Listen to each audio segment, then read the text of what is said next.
Discuss, podcast bersama Dinas Kesehatan Daerah Istimewa Yogyakarta. Tuntutan kualitas menjadi prioritas di Indonesia, khususnya dalam pelayanan di rumah sakit. Rumah sakit tidak cukup bila hanya menawarkan pelayanan dengan konsep asal selamat, tetapi perlu menawarkan hasil maksimal berupa pelayanan yang berdasarkan kepuasan dengan standar profesi yang tinggi. Seperti apa standar dan mutu pelayanan rumah sakit berindikator nasional? Kita akan memperbincangkannya dalam Discuss. Bersama Direktur Pusat Kebijakan dan Manajemen Kesehatan PKMK UGM, Dr. Andreas Tameliala DPH MKes MAS, dan Ketua Makersi, Dr. Joko Murdianto SPAN MPH Fiskua.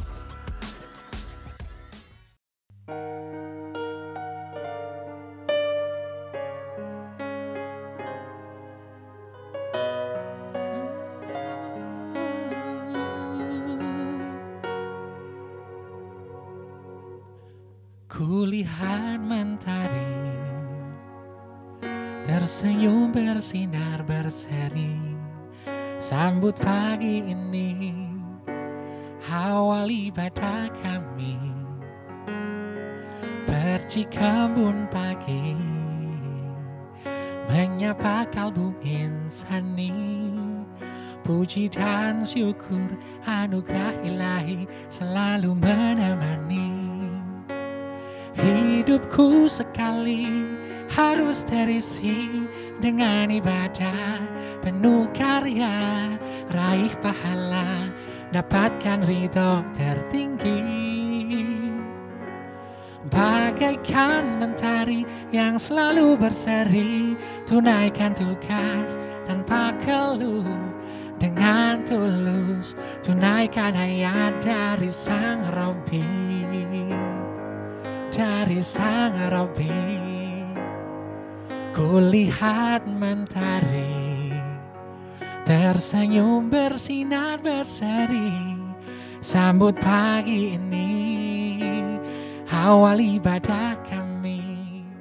Mutu layanan rumah sakit indikator nasional merupakan salah satu tolak ukur untuk meningkatkan pelayanan yang bermutu serta berkualitas kepada masyarakat. Indikator mutu rumah sakit terdiri atas kepatuhan kebersihan tangan, kepatuhan penggunaan alat pelindung diri, kepatuhan identifikasi pasien, waktu tanggap operasi seksio sesar emergensi, waktu tunggu rawat jalan, penundaan operasi elektif, kepatuhan waktu visit dokter, pelaporan hasil kritis laboratorium, kepatuhan penggunaan formularium nasional, kepatuhan terhadap alur klinis, kepatuhan upaya pencegahan resiko pasien jatuh, kecepatan waktu tanggap komplain, serta kepuasan pasien. Oleh sebab itu, keberadaan rumah sakit sebagai salah satu organisasi yang bergerak di bidang jasa pelayanan kesehatan diharapkan mampu memelihara dan menjaga kualitas produk jasa layanannya dengan fokus kepada pasien.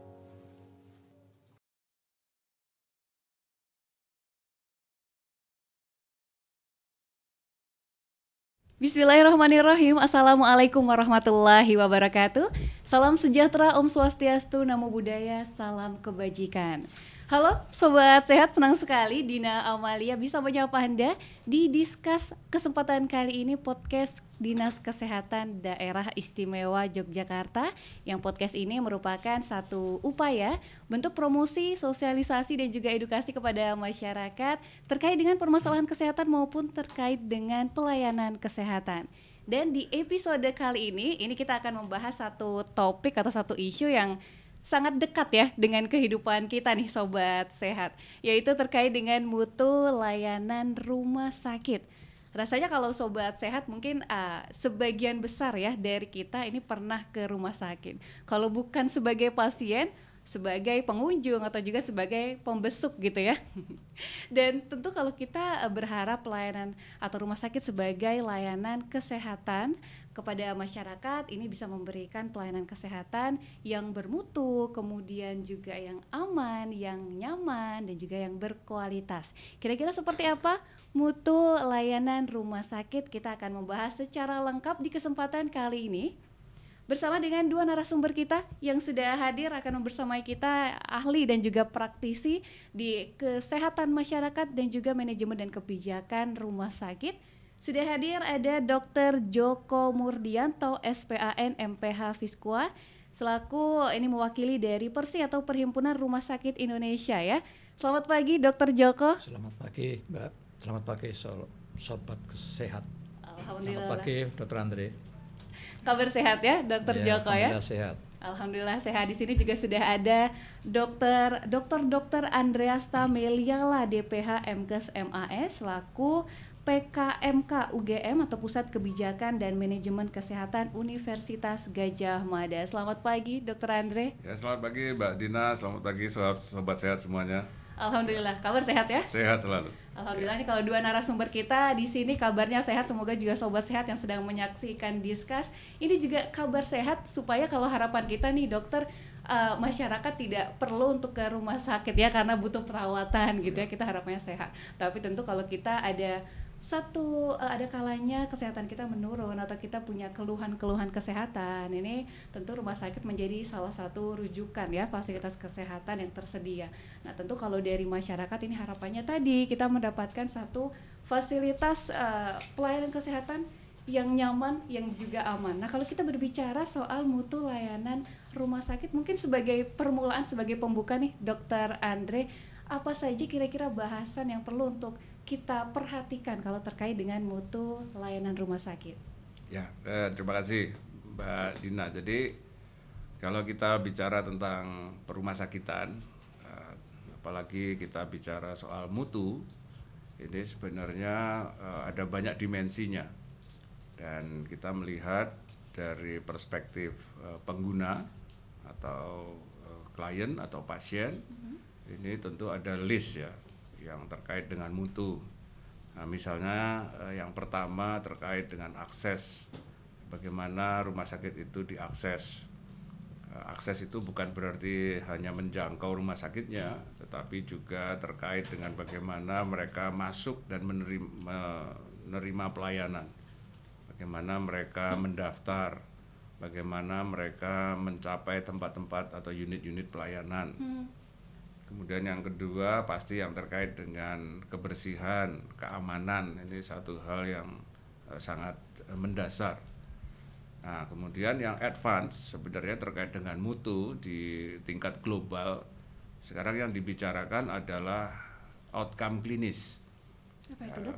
Bagaimana hasil dari pelayanan di rumah sakit, bagaimana tingkat kesembuhannya, ya, bagaimana pasien itu bisa merasakan semua masalah kesehatannya selesai.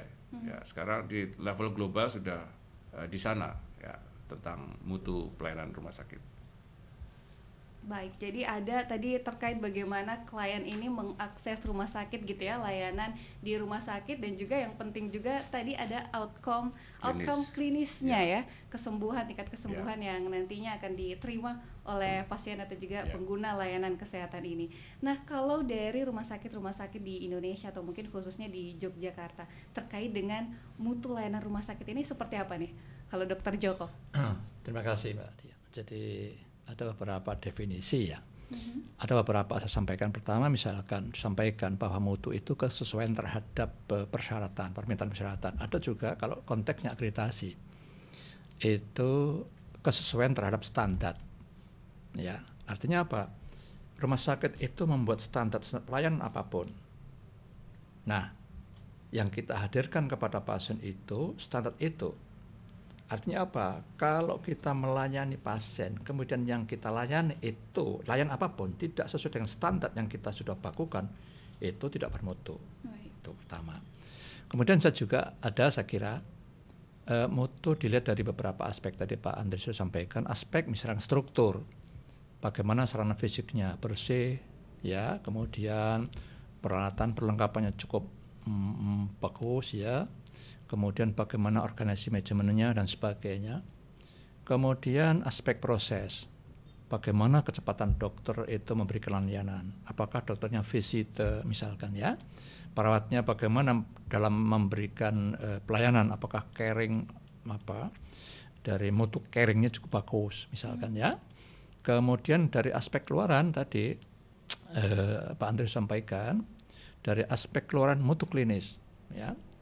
Jangan-jangan rumah sakit itu pada saat melayani pasien, maaf misalkan ya, terjadi kecelakaan misalnya, ya, keselamatan pasien tidak terjaga, itu tidak boleh. Ya, kemudian misalkan pasien operasi kok setelah sekian hari banyak yang meninggal misalkan gitu, itu juga aspek yang harus kita perhatikan. Jadi ada aspek struktur, aspek proses, dan aspek keluaran. Itu Mbak. Baik, jadi jangan sampai kalau mungkin para pengguna atau klien begitu ya, pasien masuk rumah sakit ada keluhan, keluar rumah sakit tetap ada keluhan, ini yang tidak kita harapkan berarti ya. Itu juga termasuk dari mutu layanan rumah sakit. Kalau tadi berkaitan dengan tadi Pak Dr. Joko sudah menyampaikan juga bagaimana akses, kemudian juga dari segi fisik, kemudian dari segi proses dan juga luaran. Ini kalau kita bisa breakdown satu persatu, apa saja dan kaitannya seperti apa kalau di kondisi di rumah sakit di Yogyakarta? Iya, jadi aspek struktur, aspek proses, aspek luaran itu kan ada yang menilai. Ada dari pihak luar yang menilai. Siapa yang menilai? Ya salah satunya adalah Kemenkes, dalam arti bahwa rumah sakit itu harus mengikuti standar akreditasi yang namanya sekarang standar akreditasi kesehatan yang dikeluarkan Kemenkes. Itu dari aspek struktur, aspek proses, aspek keluaran itu dipotret betul. Sehingga dalam sekian hari dilihat oleh surveyor, ya, itu nanti akan ada keluaran hasil dari apa yang dipotret itu. Jadi seorang surveyor yang menilai rumah sakit itu kan sebetulnya dalam tanda kutip hanya melihat kesesuaian saja. Apakah standar yang rumah sakit buat, apapun standarnya itu, standar struktur, proses keluaran itu sudah dipenuhi belum? Sesuai atau jadi, belum begitu ya? Rumah sakit tidak perlu takut. Tapi ingat Mbak Dina, bahwa akreditasi itu sesuai dengan Permenkes 12 2020 itu kan 4 tahun sekali. Nah ini yang harus diingat oleh rumah sakit, bahwa surveyor yang sesungguhnya itu adalah masyarakat. Gitu ya. Dengan demikian maka rumah sakit itu akan bisa menghadirkan layanan yang bermutu. Tapi ini upaya kita semua. Saya yakin ya kalau kita bandingkan 20 tahun yang lalu ya sampai sekarang, itu proses bagaimana rumah sakit itu dihadirkan untuk bagaimana sebuah layanan bermutu itu sudah semakin hari semakin baik. Ya. Ini mungkin bisa ditambahkan juga oleh Dr. Andre, seperti apa transformasi ya kalau dari mutu layanan rumah sakit dari dulu hingga saat ini? Ya, kalau saya akan melihatnya lebih dari perspektif pengalaman pasien ya, karena kita banyak mendapatkan informasi dari sana. Kalau yang dari dalam tadi sudah disampaikan oleh Dr. Joko. Jadi bagi masyarakat sebenarnya rumah sakit itu salah satu harapan terbesar ya ketika mereka mendapatkan masalah-masalah kesehatan. Betul. Nah, oleh karena itu mereka sangat berharap mereka bisa mendapatkan layanan. Nah, ini terkait dengan standar tadi. Kita punya masyarakat itu lapisannya cukup lebar ya.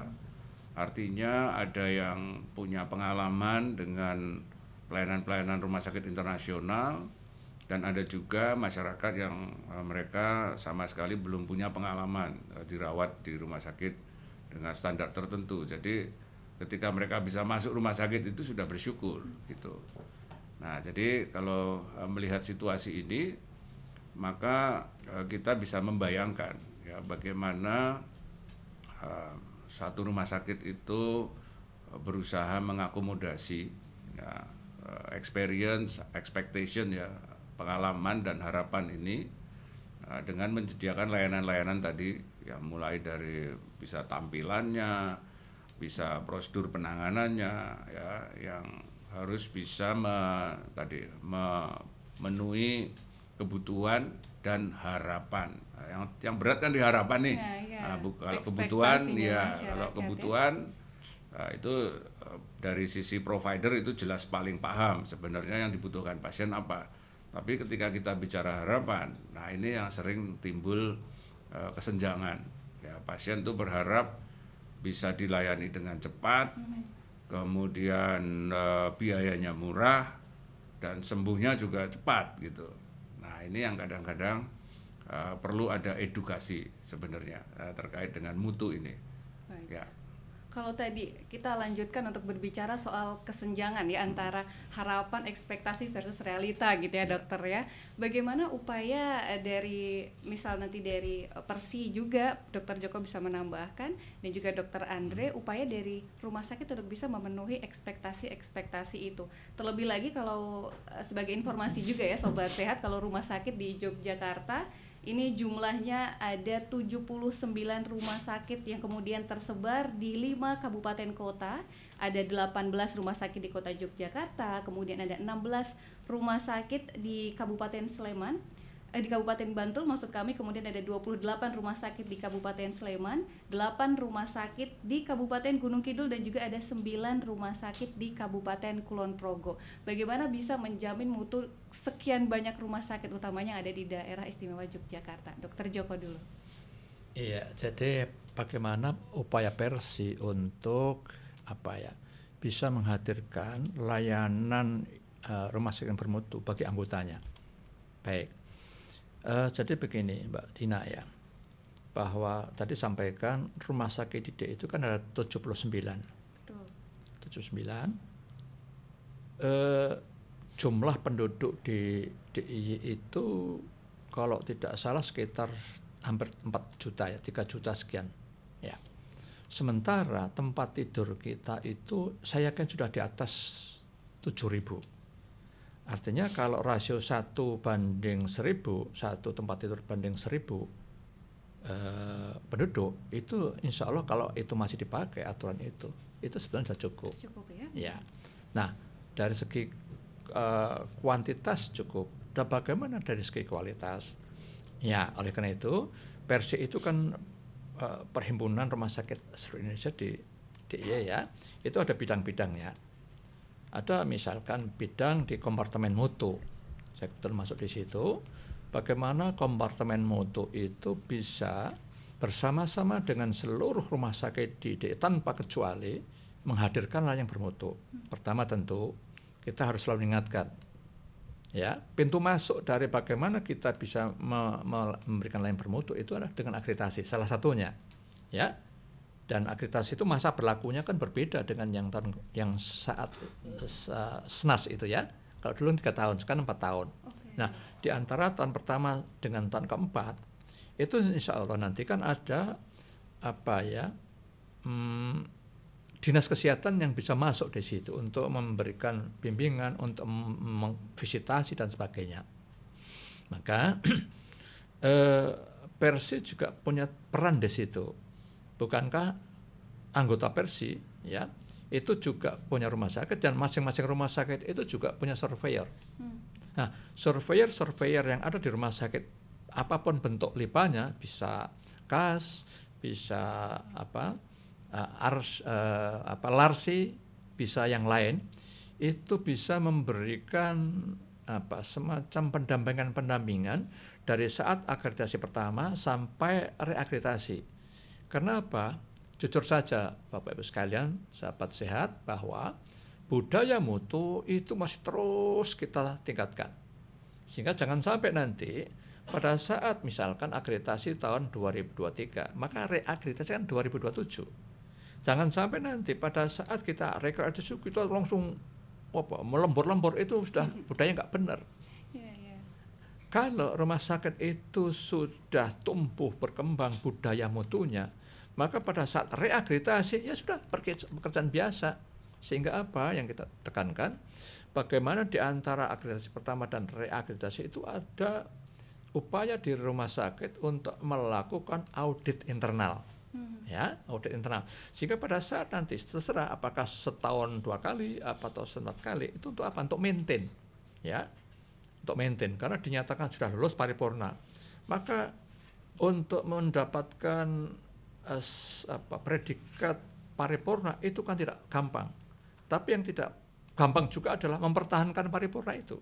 Ya, ini kan budaya kita terus harus kita bangun. Sehingga kalau audit internal itu kita lakukan, ya, peran Persi masuk di situ, maka pada saat nanti reakreditasi, sehingga harapannya adalah mutu itu bukan menjadi kewajiban sesuai undang-undang. Ya, akreditasi itu kan dalam peringkat mutu, dan itu perintah undang-undang. Ya, itu sudah menjadi kebutuhan, bahkan sudah menjadi budaya. Kalau itu sudah menjadi budaya, rumah sakit kita tidak kalah dengan rumah sakit dimanapun. Itu yang goals kita ya, supaya tadi akreditasi ini bisa menjadi budaya mutu dari rumah sakit ya. Kalau tadi sudah dari internal rumah sakit disampaikan oleh Dr. Joko, nah kalau Dr. Andre ini dari sudut pandang pasien mungkin ya, sebetulnya apa saja sih hak-hak pasien ketika mereka mendapatkan perawatan di rumah sakit? Ya, jadi yang pertama saya mau ini dulu, kita mau berangkat dari perjalanan pasien ya masuk ke rumah sakit. Dengan adanya sistem JKN ini, sebenarnya pasien itu adalah milik sistem, bukan milik rumah sakit. Karena ketika dia masuk ke rumah sakit X di level 3, mereka berangkatnya dari puskesmas. Ya, ini sistem yang normatif. Sehingga dengan melihat model ini, kita bisa membayangkan bahwa harapan-harapan pasien itu mulai dari level primer sampai dengan level yang tersier itu tentu berbeda-beda. Jadi memang pasien ini masuk dia by system ya, bukan milik rumah sakit tapi dia milik sistem. Itu yang mungkin kita sebagai masyarakat perlu untuk pahami ya, sehingga kalau mungkin masyarakat kita yang mengalami kadang-kadang masuk ke satu vaskes kemudian kalau kita bahasnya dilempar begitu ya ke vaskes yang lain, ini ternyata memang by system.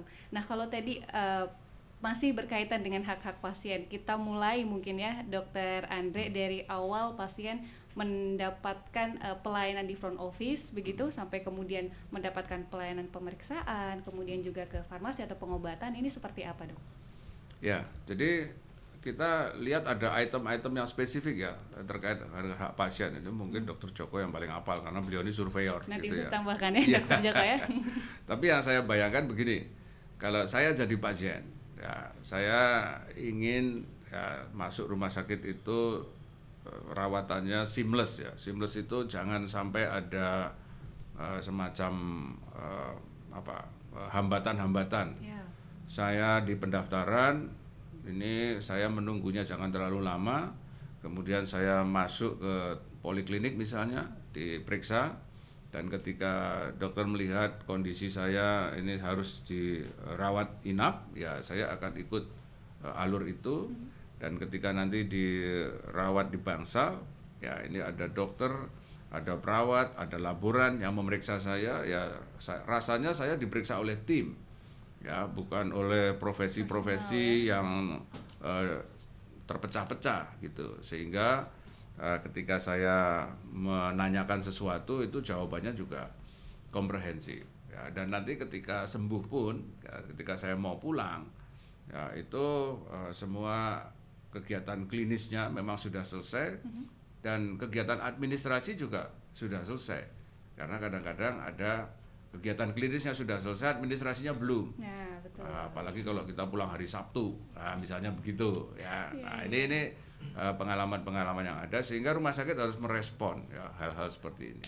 Nah, ini langsung kita lempar ke Dr. Joko ya. Bagaimana kira-kira rumah sakit merespon seperti ini, Dok? Baik, jadi saya kembali kepada hak pasien ya. Kalau kita baca di Undang-Undang Rumah Sakit nomor 44 tahun 2009 di pasal 32 itu ada 18, Mbak. Pertama, misalkan dia memperoleh informasi mengenai tata tertib dan peraturan yang berlaku di rumah sakit. Dia harus tahu itu. Yang kedua, memperoleh informasi tentang hak dan kewajiban pasien. Nanti pada saat dia masuk di front office itu akan dijelaskan general concern secara umum. Yang ke-18 itu apa? Bahwa pasien punya hak untuk mengeluhkan pelayanan rumah sakit yang tidak sesuai dengan pelayanan standarnya. Baik melalui media cetak dan media, tapi tetap harus sesuai dengan peraturan perundang-undangan ya, karena kalau tidak itu bisa balik, nanti bisa dituntut balik. Nah, kalau kemudian kita melihat hak pasien di dalam pelayanan medis ini khusus ya, di Undang-Undang Praktek Kedokteran tahun nomor 29 tahun 2004 ada 5. Yang pertama, bahwa pasien itu berhak mendapatkan penjelasan selengkap tindakan medisnya.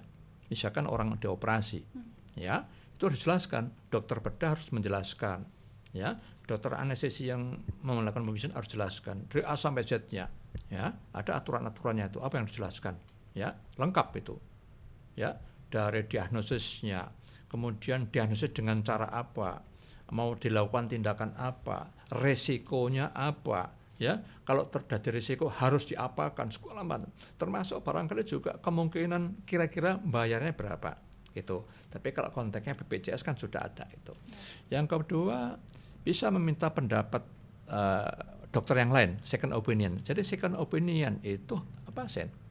Kalau saya misalkan, Mbak Dina misalkan dilayani dokter yang tidak cocok ya, kok enggak sesuai dengan Mbak Dina bisa tanya ke dokter yang lain, itu hak.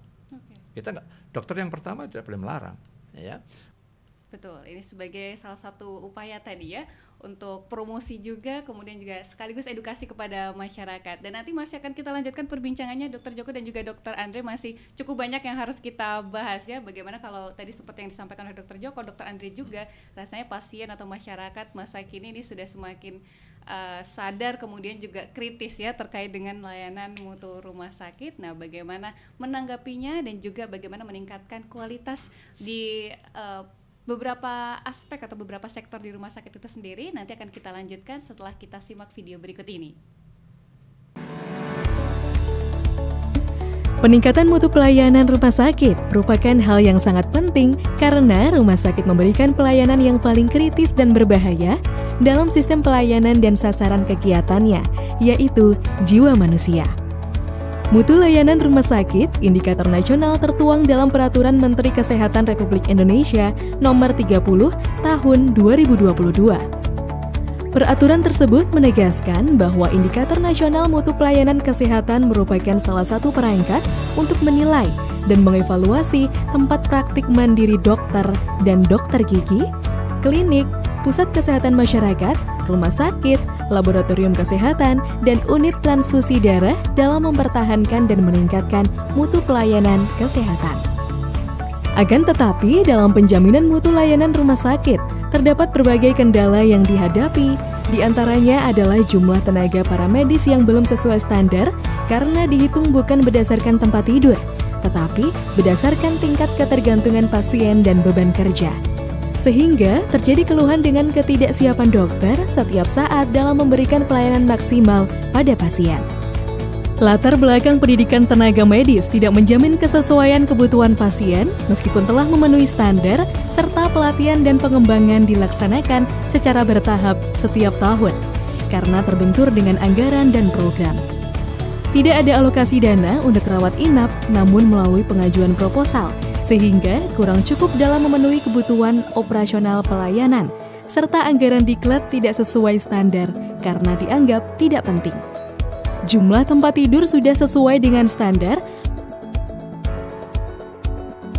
peralatan pelayanan masih kurang memadai dari segi jumlah dan kualitasnya, serta kondisi kamar dan ruang perawatan sudah sesuai standar, cukup bersih dan nyaman, tetapi bermasalah dengan kamar mandi yang jorok, lampu dan air yang kadang-kadang padam.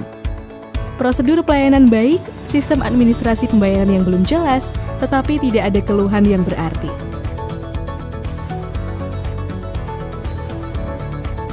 Serta standar pelayanan dan akreditasi rumah sakit yang diterapkan belum sepenuhnya dijalankan karena kurangnya perilaku sadar mutu.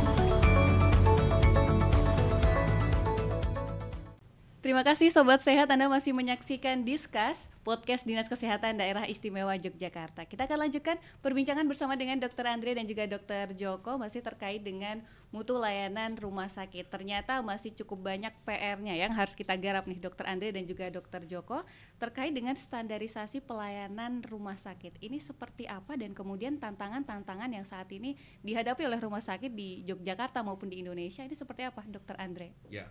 Jadi kalau standar itu secara regulasi sudah sangat jelas, ya tadi sudah disampaikan oleh Dr. Joko, dan ini sudah diterjemahkan ke dalam sistem manajemen mutu yang kita pakai adalah akreditasi.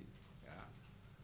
Namun kan persoalannya bagaimana kita memenuhi ekspektasi tadi. Ya. Baru saja Presiden Jokowi meresmikan satu rumah sakit swasta di Jawa Barat ya.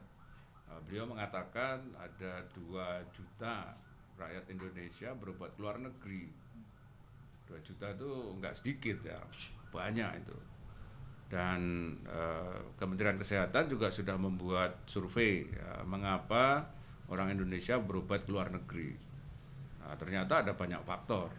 Ya, nah, oleh karena itu tantangan kita sebenarnya bukan sekedar memenuhi standar secara regulasi, tetapi bagaimana kita juga memenuhi harapan dari pasien-pasien di berbagai kelas, ya, sehingga mereka mau ya, berobat ke rumah sakit dalam negeri. Contohnya di Jogja. Jogja itu kalau saya mau ke Singapura itu 2 jam terbang. Sekarang direct sudah banyak, ada beberapa maskapai. Kemudian sampai di sana saya sudah dijemput, ya. Dan kalau saya pakai private jet itu juga bisa, di sini disediakan, providernya banyak. Mudah begitu ya? Mudah, sampai di sana juga langsung dari ambulan ke ambulan. Ya, dari sini saya turun di ambulan, diterima di pesawat, turun dari pesawat diterima di ambulan, langsung masuk rumah sakit. Ya, itu waktunya juga sangat cepat. Dan itu hampir sama dengan waiting time, ya, waktu tunggu pelayanan di rumah sakit lokal yang antara 2 jam. Ya, jadi bisa dibayangkan Mbak Dina, kalau ada masyarakat kita yang kelas atas di Jogja misalnya, dan mereka harus menunggu 2 jam, nah, nanti ketika dilayani juga belum sesuai dengan ekspektasi mereka, nah, mereka pasti akan pilih keluar. Opsi keluar negeri. Opsi keluar. Nah, ini tantangannya sebenarnya. Jadi satu sisi ada regulasi yang harus kita penuhi, tapi satu sisi ini masyarakat itu experience-nya juga makin meningkat ya, seiring dengan lihat film di YouTube banyak sekali. Betul. Atau mereka sendiri sudah mengalami atau saudaranya bercerita. Nah, ini challenge yang paling besar bagi rumah sakit sebenarnya. Betul, ternyata itu tadi ya satu kondisi yang kita hadapi ya, saingan kita atau rumah sakit kita ini harus bersaing juga dengan rumah sakit sakit di luar negeri, ya. Karena memang mungkin pilihan untuk keluar negeri itu juga dalam tanda kutip sudah menjadi tren juga. Betul. Ya untuk masyarakat kelas atas kita. Kami sering sampaikan Mbak Dina bahwa 79 rumah sakit di Jogja ini kompetitornya bukan hanya di antara mereka, tapi juga yang di provinsi lain atau bahkan juga di luar negeri, karena waktu untuk mengaksesnya sama ya, sekitar 2-3 jam. Betul. Jadi ini yang harus disadari sebenarnya. Betul, itu yang menjadi PR untuk kita bisa berbenah ya, Dokter Joko ini mungkin bisa menambahi bagaimana cara kita untuk bisa tadi berkompetisi, bersaing dengan rumah sakit di daerah lain maupun di luar negeri. Iya, jadi Pak Andre tadi sampaikan hospital ya, itu kan syarat dengan semangat hospitality, kan gitu. Kuncinya kan di situ. Ya, hospitality. Sehingga standar sudah kita siapkan sedemikian bagus. Karena Starkes itu kan referensinya dari juga Amerika, JCI. Artinya apa? Kalau dari aspek standar itu saya kira sudah lebih dari cukup. Nah, apa yang kita perlukan tadi aspek-aspek yang lain. Ya. Karena kalau saya pernah membaca ya, salah satu saja Mbak, praktek dokter dibandingkan ya, dokter di Indonesia, dokter di Malaysia, dan dokter di Singapura. Konsultasi di ruang praktek dokter di Indonesia itu kalau tidak salah kurang dari 5 menit satu pasien. Dokter Malaysia itu kira-kira 10-15 menit. Kemudian dokter Singapura itu lebih dari 20 menit. Artinya apa? Nah, kalau kemudian kita tanya kepada pasien, ternyata, dan kalau kita pun pernah menjadi pasien, ya, pasien itu akan puas kalau dokter itu bisa memberikan waktu yang cukup. Nah, sekarang problemnya apa, Mbak? Ini banyak sebetulnya problemnya yang harus kita selesaikan. Bagaimana seorang dokter bisa memberikan waktu yang cukup kepada pasien kalau satu hari dia dapat pasien di klinik 50. Bahkan ada yang 100. Keterbatasan waktu itu ya? Ya. Nah, nanti ujungnya di mana, Mbak Dina? Menurut saya, moga-moga Pak Andre bisa mengamini ini. Menurut saya, cara bayarnya yang tidak belum barangkali perlu kita kita sesuaikan atau kita mencari referensi dari luar lah. Kenapa itu, Dok? Kalau saya ditanya, Dr. Joko sebagai dokter anestesi, hari ini bios 5 atau 1? Kira-kira jawabannya apa, Mbak? Pilih yang mana? 5. 5 ya, yang lebih banyak ya. Teman saya dokter penyakit dalam misalkan ditanya, panjenengan hari ini di poliklinik dapat 50 atau 10? Kira-kira jawabannya apa? Pilih 50. Karena apa? Mohon maaf sama sekali. Ya, mohon maaf betul. Karena kami ini masih dalam tanda kutip mengejar volume. Jujur saja. Ya. Saya pernah tanya kepada teman saya di Australia, Anda sekarang bisa 1? Ya. Kenapa enggak 5? Ngapain saya bias 5? 1 udah cukup kok. Saya bias 5, risikonya tambah besar. Sehingga barangkali perlu penataan bagaimana cara bayar kepada dokter. Ya. Itu. Jadi aspeknya masih banyak harus kita selesaikan berkaitan dengan kalau kita ingin sejajar dengan teman-teman, katakanlah dekat saja, dokter Malaysia, dokter Singapura. Kalau dari aspek keterampilan, Mbak, saya yakin kok, kami tidak kalah, dokter Indonesia tidak kalah. Ya, karena kasusnya banyak, kemudian macam-macamnya juga ada yang sangat rumit, ya. Mbak Dina tahu kan, tahun berapa itu, 80-an ya, Profesor bedah saraf dari UI itu kan sempat melakukan bedah itu ya, pemisahan kembar siam toh, itu Malaysia, Singapura saya kira masih belum bisa. Nah, yang lain juga Mbak tadi sampaikan juga di diskusi awal, kenapa melayanan rumah sakit kita itu kalau kita sandingkan dengan rumah sakit di katakanlah Malaysia, di Singapura,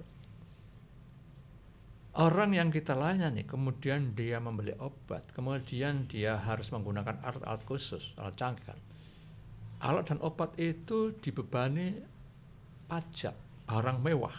Oke. Itu Sehingga, kalau di Indonesia ya? Di Indonesia. Dan di Malaysia tidak akan terjadi. Kalau itu bisa kita tekan, barangkali kita bisa bersaing.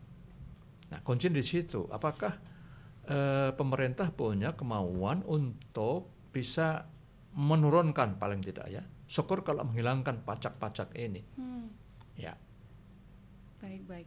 Jadi sebetulnya permasalahan kita kalau tadi dari Dokter Joko juga Dokter Andre bukan di keterampilan dari nakesnya begitu ya, tapi lebih kepada manajemen operasional yang ada di rumah sakit itu. Tadi juga perlu menjadi perhatian juga, kadang-kadang orientasinya jadi bergeser ya, dari pelayanan kepada masyarakat menjadi keuntungan ya. Mungkin itu yang perlu juga dibenahi. Boleh kalau saya. Jadi begini Mbak, kesulitan kami, saya kan praktisi juga ya, klinisi.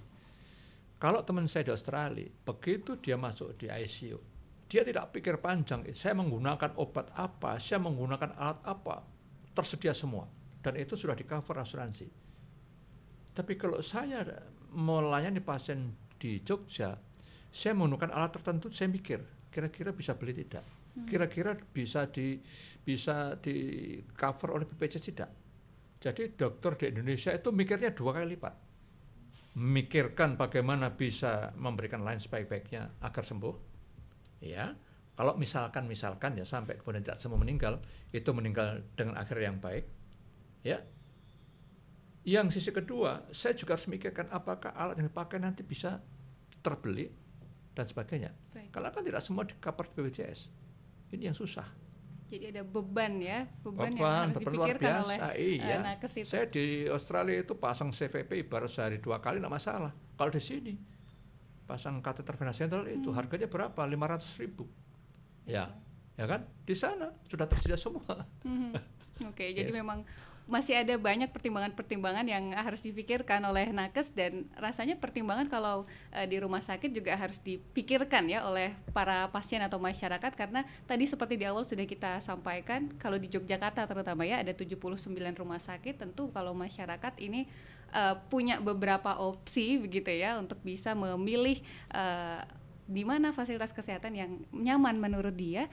Nah, ini juga barangkali menjadi PR bagaimana dari 79 itu terutama ini bisa setara begitu ya, atau tidak ada kesenjangan antar rumah sakit kalau di Yogyakarta?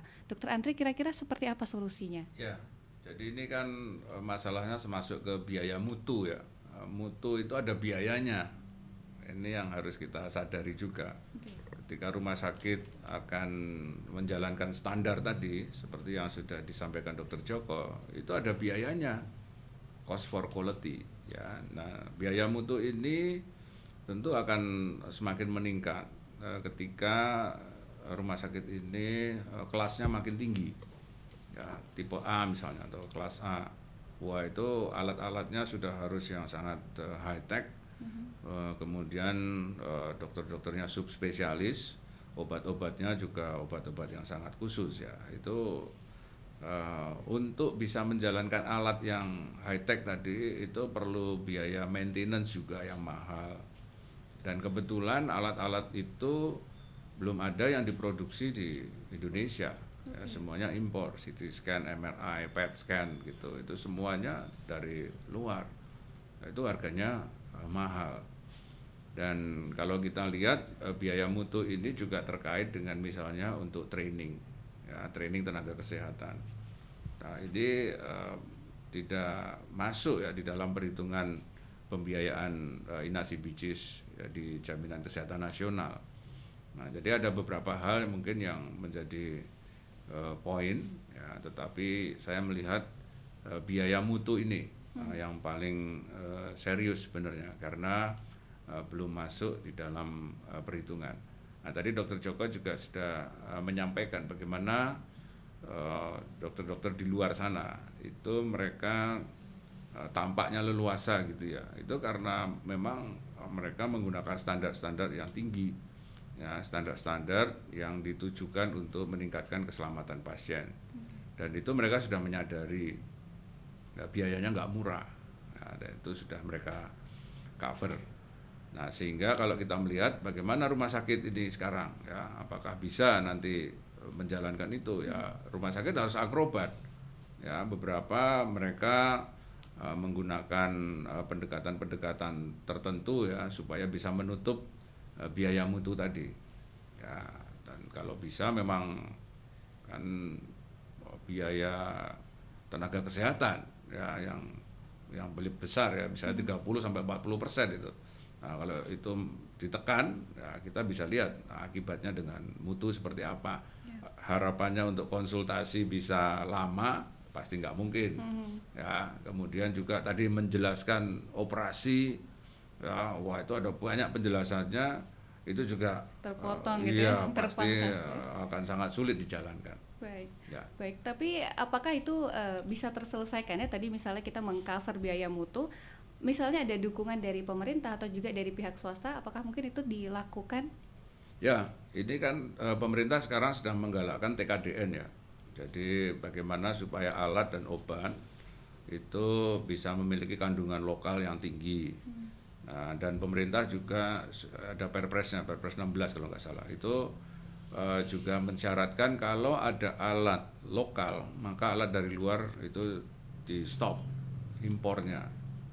Ya, tapi kalau dari sisi alat kita lihat tadi ya yang tingkat tinggi itu belum ada yang bisa memproduksi, dan yang tingkat menengah pun kebanyakan masih mereka assembling ya, mereka mendatangkan komponen dirakit di sini gitu, dan itu nanti TKDN-nya dihitung berapa. Nah, kalau obat, nah ini yang jadi persoalan karena di antara para dokter sendiri belum sepakat ini obat paten dengan obat generik ya sebenarnya efikasinya seperti apa ya, daya sembuhnya itu sama atau tidak. Nah, ini masih banyak evidence yang diperdebatkan. Itu sebabnya tadi dokter-dokter juga merasa sangat dibatasi ya, clinical authority-nya, otoritas klinisnya ya, dengan penekanan biaya itu ya, sehingga dokter-dokter juga merasa ragu ya apakah nanti bisa sembuh benar apa enggak gitu. Bahkan dokternya ragu. Nah, ini yang kita khawatirkan, pasiennya juga jangan-jangan nanti jadi ragu. Itu yang tidak kita harapkan ya terjadi di layanan rumah sakit kita. Kalau dari Dokter Joko tadi berkaitan dengan pengadaan alat, kemudian juga pengadaan obat-obatan. Kalau di rumah sakit di Yogyakarta khususnya ini seperti apa, Dok? Begini Mbak Dina, Jadi kalau kita lihat peta ya, di ini ada 79 rumah sakit negeri, swasta dan yang lain. Ternyata pada saat saya menjadi ketua RCDY ya, kira-kira beberapa tahun yang lalu, tempat tidur itu 61% disumbangkan oleh swasta. Artinya apa? Artinya kalau katakanlah ya, rumah sakit swasta itu mogok, katakanlah ya, tapi tidak mungkin ya. Itu kan pemerintah tidak bisa apa-apa. Karena lebih 50% tempat tidur itu dihadirkan oleh teman-teman rumah sakit swasta. Nah, sekarang mungkinkah ya Kemenkes itu memberikan bantuan-bantuan alat kesehatan apapun lah, silakan ya.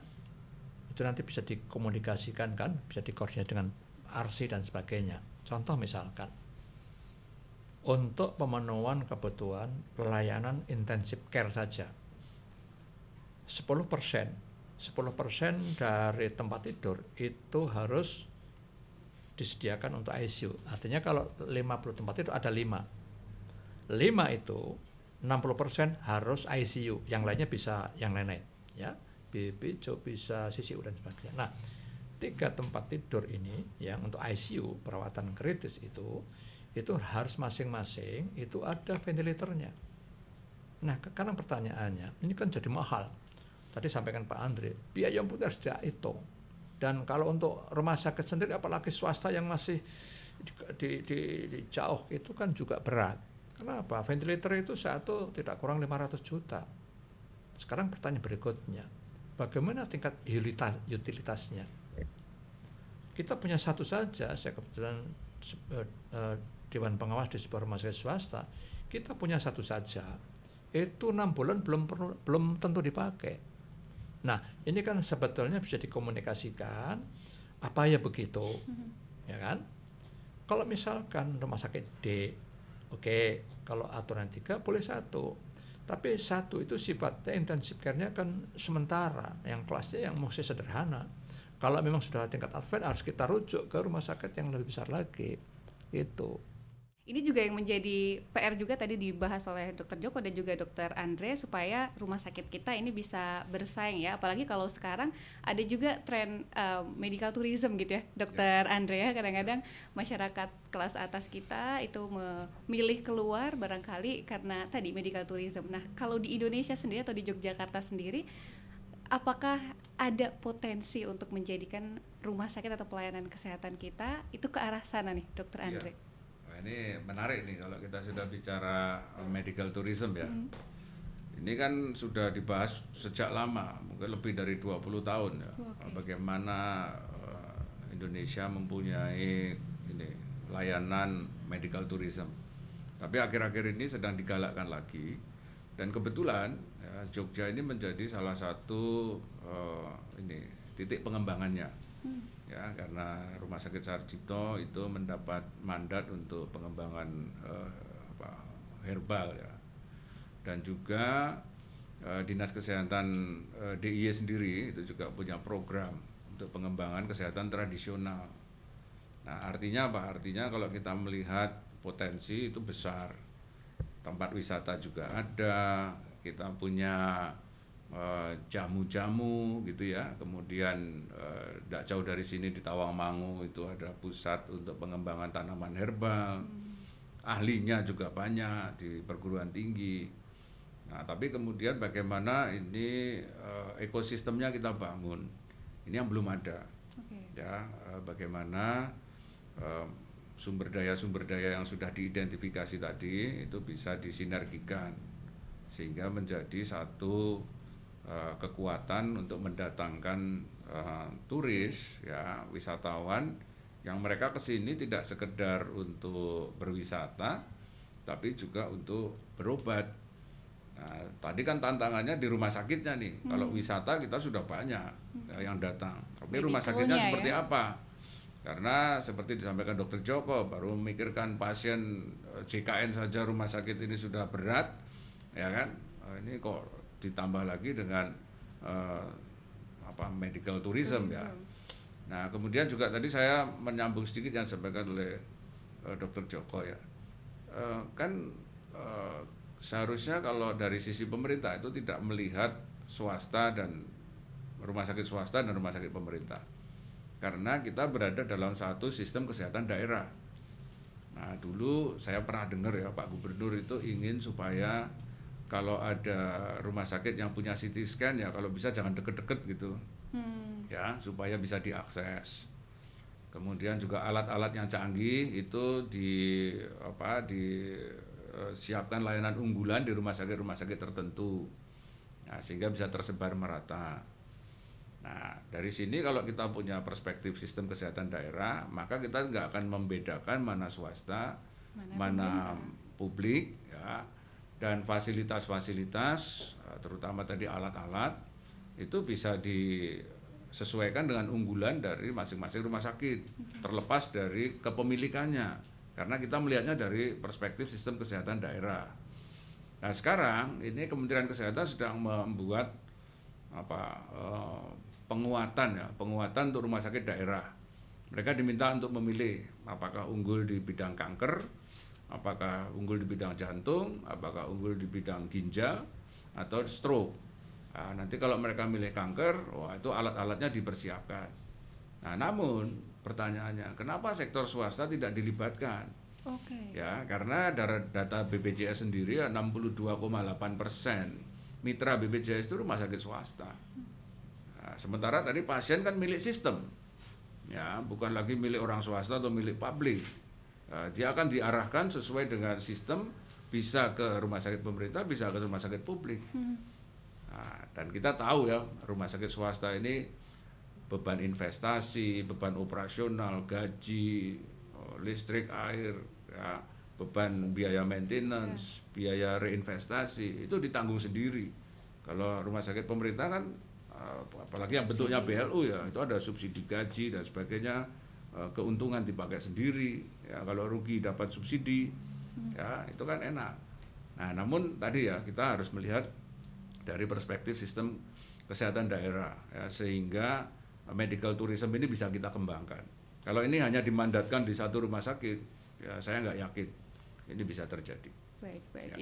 Ini yang menjadi perhatian juga, bagaimana kita melihat layanan rumah sakit ini sebagai satu hal yang menyeluruh atau holistik begitu ya, sebagai sebuah sistem kesehatan di daerah. Nah, kalau dari rumah sakit di Yogyakarta sendiri, Dr. Joko, sudah sejauh mana untuk menuju ke sistem yang tadi baik begitu ya menurut Dr. Andre? Jadi begini, Mbak. Jadi kita bicara medical tourism ya, itu kan bagian dari wisata kesehatan. Ya. Jadi di Indonesia itu ada namanya Perketwe, Perhimpunan Kedokteran dan Kesehatan Wisata. Nah, kalau kita bicara medical tourism, maka yang sukses itu salah satunya adalah Thailand ya Pak Andrea. Tahun 2007 saya pernah datang di Bung Rungrap Hospital. Itu masuknya kecil Pak, satu bis pas. Tapi ternyata di belakang besar. Dan ternyata di situ yang berobat itu, orang yang berobat di Bung Rungrap Hospital itu kalau tidak salah lebih 130 negara. Artinya apa? Devisa pasti masuk. Jadi kalau sebuah rumah sakit itu sudah diminati oleh warga dunia, itu berarti memang betul-betul bermutu ya Pak Andre ya. Ya, itu pertama. Sehingga medical tourism Indonesia, kita barangkali kita bisa berkaca lah, belajar dari mereka. Bagaimana rumah sakit ditata dengan bagus, standarnya internasional ya. Termasuk tadi yang 3 tadi ya. Jadi struktur proses dan sebagainya sudah kayak internasional gitu. Kemudian bagaimana hospitality-nya tadi sudah di atas demikian rupa. Orang yang datang ke Singapura, ke Malaysia itu sudah nggak usah repot-repot. Dia pokoknya masuk pesawat sampai di sana sudah langsung. Bahkan hari ini berangkat, besok sudah dikerjakan. Nah, pertanyaan di sini bisakah begitu? Mestinya bisa.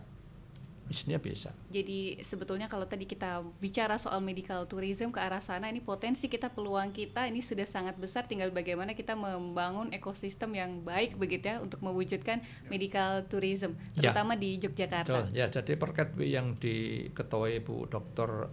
Sri Mulatse, Direktur Yan Media Sarjito, itu kan sudah mulai mengadakan kolaborasi, koordinasi sinergi dengan Dinas Pariwisata, DIY, dengan Asita, Perhimpunan Hotel, segala macam itu.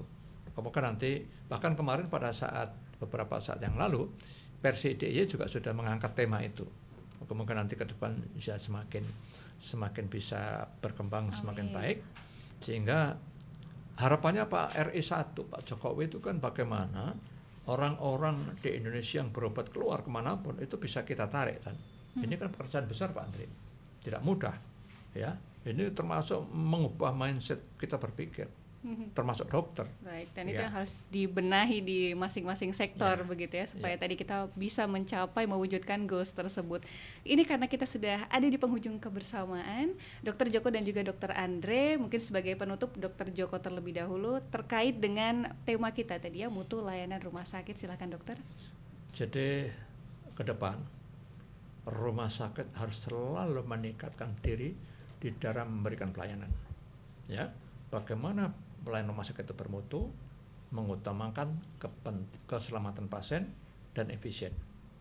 Yang kedua, Persi punya peran tugas di situ yang sangat sentral, sehingga insya Allah Persi akan melakukan upaya-upaya agar rumah sakit yang 79 itu terus bisa menghadirkan layanan kepada masyarakat yang bermutu dan mengedepankan kepentingan pasien, termasuk harus efisien.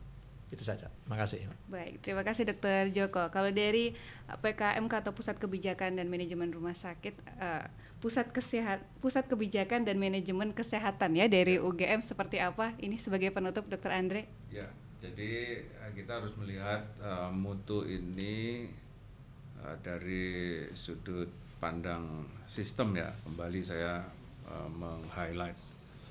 Kenapa? Karena mutu ini tidak berjalan sendiri, dan yang menjadi kunci adalah kesadaran para pengelola rumah sakit untuk menyadari mereka bagian dari sistem kesehatan daerah di Jogja. Kemudian mereka juga harus menyadari bahwa ekspektasi tadi, harapan pasien dan keluarga itu semakin matur ya, semakin meningkat, dan juga harus melihat bahwa di dalam kompetisi perumah sakitan ini skopnya bukan hanya di tingkat DIY, tapi juga sudah sampai ke level global. Jadi ketika mutu ini tidak menjadi concern, ya maka kita bisa bayangkan di masa depan rumah sakit kita akan seperti apa. Tapi di satu sisi, ya kita juga harus melihat bahwa mutu ini sesuatu yang dinamis. Ya, tidak bisa kemudian kita menggunakan standar mutu 5 tahun yang lalu untuk pelayanan sekarang. Ya, karena tadi perkembangan-perkembangan teknologi, perkembangan-perkembangan pelayanan dan sebagainya. Nah, untuk itu yang paling penting sebenarnya bagaimana di Jogja ini terutama para pengelola rumah sakit itu bisa bersama-sama ya mengembangkan strategi untuk membangun mutu pelayanan yang sesuai dengan harapan masyarakat.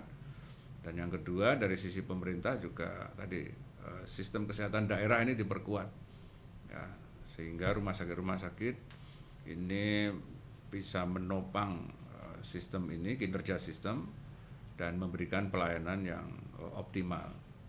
Dan yang terakhir saya merasa juga di akhir-akhir ini ya animo pengelola rumah sakit untuk membangun rumah sakit itu sangat besar.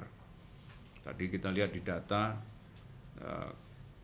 pertumbuhan rata-rata kan sekitar 5 sekian persen ya. Itu yang pemerintah hanya 3, sekian, sementara yang 9% itu dari swasta.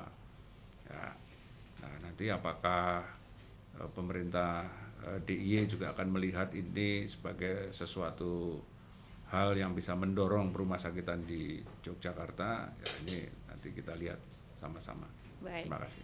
Kita akan lihat bersama-sama bagaimana perkembangan rumah sakit ya di Yogyakarta khususnya. Terima kasih banyak Dr. Andre dari PKMK UGM dan juga Dr. Joko dari Persi DIY sudah hadir, sudah menemani perbincangan di Discuss kesempatan kali ini. Terima kasih juga sudah turut berkontribusi ya dalam meningkatkan mutu layanan rumah sakit. Kita doakan Sobat Sehat semoga rumah sakit ini bisa semakin baik sehingga masyarakat ini bisa mendapatkan layanan kesehatan yang aman, nyaman, bermutu, dan juga terjangkau.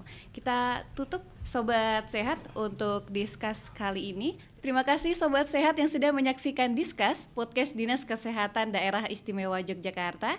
Podcast ini merupakan satu upaya sebagai sarana untuk promosi, edukasi, dan juga sosialisasi kepada masyarakat terkait dengan pelayanan kesehatan dan juga permasalahan kesehatan.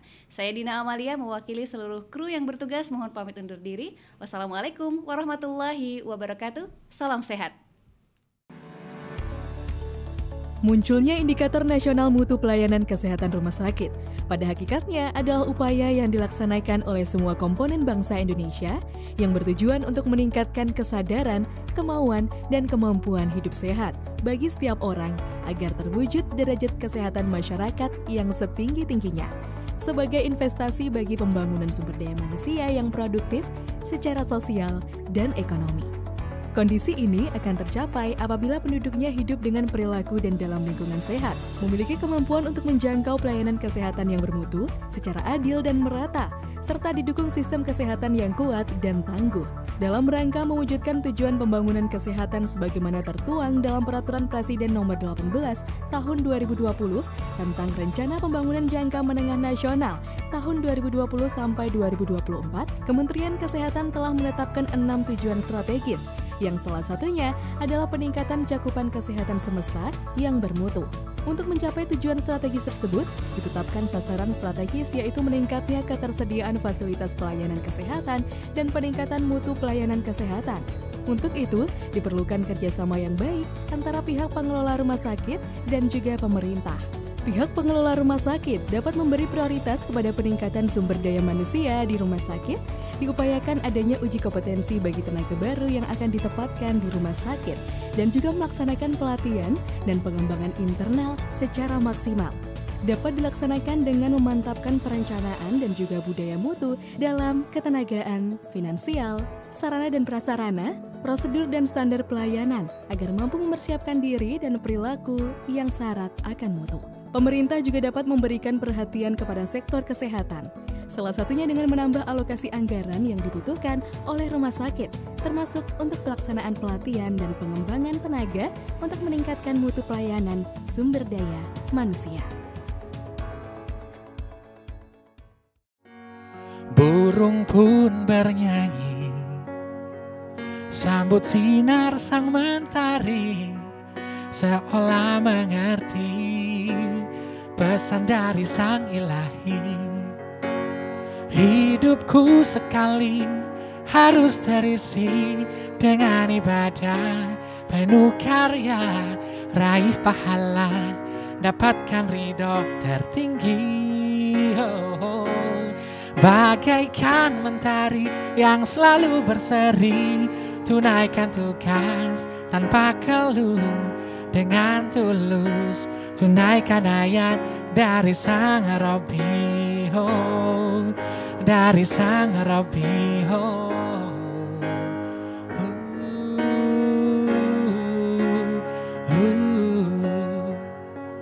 Hidupku sekali harus terisi dengan ibadah, penuh karya, raih pahala, dapatkan ridho tertinggi. Bagaikan mentari yang selalu berseri, tunaikan tugas tanpa keluh, dengan tulus tunaikan ayat dari Sang Robbi, dari Sang Robbi, dari Sang Robbi, dari Sang Robbi, dari Sang Robbi.